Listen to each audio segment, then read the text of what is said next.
I'm gonna die someday, but not today. You better not die, we just got you back. But should we have? There's no denying fan-favorite character Jim Hopper, played by the charismatic David Harbour, is one of the living, breathing hearts of Stranger Things.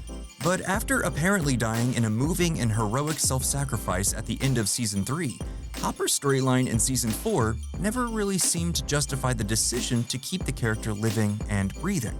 And before we start theorizing about this mystery, why not take a moment to subscribe to the Nerdstalgic channel? Stranger Things debuted on Netflix in 2016. It was a massive hit, and Chief Jim Hopper was one of its breakout characters. He was the pragmatic, level-headed, and amusingly laid-back police chief of Hawkins, Indiana. Hey, what'd I just say? One at a damn time. A working-class everyman with a troubled past and a drinking problem, evocative of any number of fictional 80s law enforcement officers. Over the next 2 seasons, Hopper became a surrogate father to mysterious runaway Eleven. As a dad, he turned out to be a bit more of an overprotective jerk, but his heart was, mostly, always in the right place. There's nothing wrong with Nana! What? But there's something very wrong with this thing between you and Elle. Their relationship taught him to feel again, making him capable of doing things like fall in love with Joyce and form nascent bonds with Will, and reluctantly, Mike. So when their lives and everyone else's were at stake and he could only save them by sacrificing himself, it wasn't even a choice. For fans of the show, Hopper's death at the end of Season 3 delivered the same kind of emotional gut punch Star Wars fans got when Ben Kenobi raised his lightsaber and allowed himself to be struck down by Vader so the Millennium Falcon could escape. But Hopper's letter to Elle confronts that hurt head-on. It talks about the pain that comes along with change and how it's really a good thing. We felt the loss the same way Elle did. But then, during the credits, 2 guards in a Russian prison make a reference to an unseen American that they have in one of their cells. Не американцы. Fans immediately began to speculate Hopper had survived, and while David Harbour's appearance in the Season 4 trailer could have been part of a flashback, it certainly didn't do anything to diminish those theories. But it turns out after his apparent sacrifice, Hopper was zapped over to Russia, where he was interrogated, tortured, and eventually sent off to perform hard labor in Kamchatka prison. The facility is explicitly compared to hell, and he's told anyone who tries to escape dies. Run. You die. You hear, American? Hopper initiates an escape plan anyway. He takes a lot of punishment pulling it off and eventually hits an emotional low point. The plan doesn't exactly work out, but Joyce, who managed to make it into the prison as the culmination of the season-consuming storyline she shares with Murray, still frees him. In the end, they make it back to Hawkins, and Hopper is reunited with Elle and the rest of the gang just before all hell breaks loose in anticipation for Season 5. Hopper and Joyce do get to help out in the final battle by killing some Demogorgons that were conveniently located in the prison, but it feels more like a flimsy attempt to connect the events in Russia to the main plot than a genuinely important part of the story. And as far as the overall structure of the season goes, Hopper's thread mainly just functions to keep him and Joyce out of the central plot, so the younger characters feel a little more on their own in their various adventures. Also worth noting is that Hopper's presence in Hawkins would have made the main storyline of Season 4, which required the police to suspect Eddie of killing Chrissy, impossible. Hopper's relationship with the kids in the Hellfire Club and his experiences over the previous seasons would predispose him to believe every word Eddie said, so he had to be kept out of town and out of communication long enough for the entire season to unfold. And that's what happened. Hopper spends most of Season 4 concerned with his escape.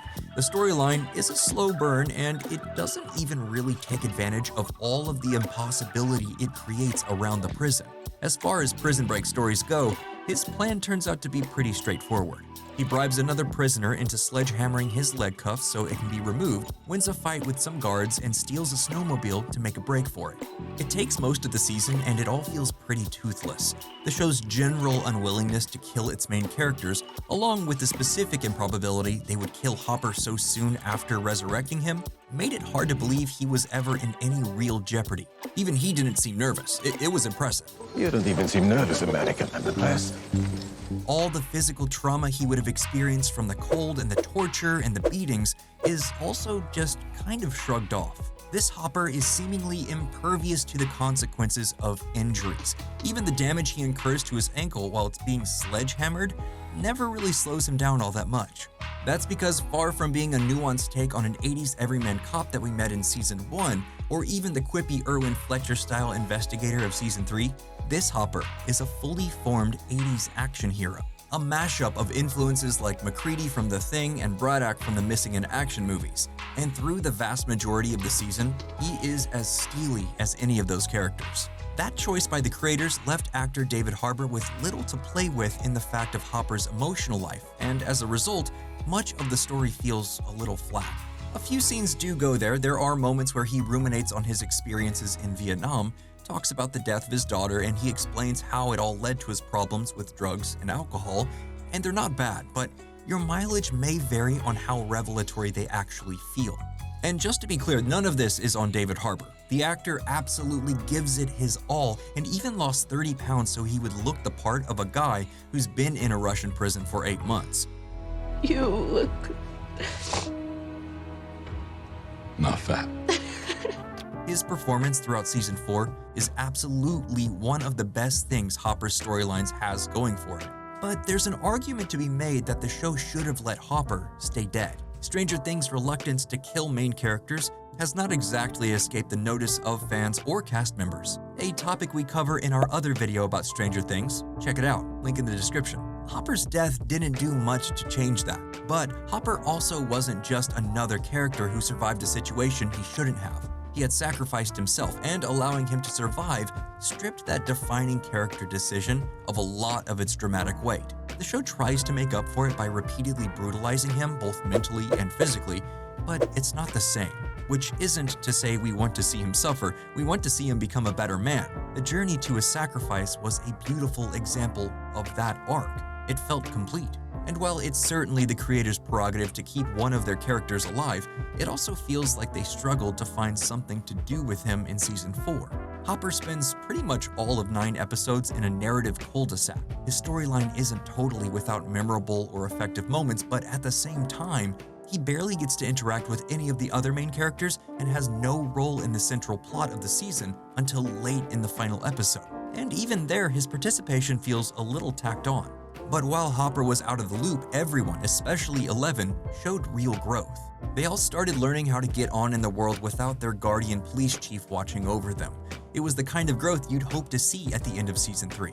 The kind of change Hopper hoped would happen and talked about in the letter he wrote to Eleven.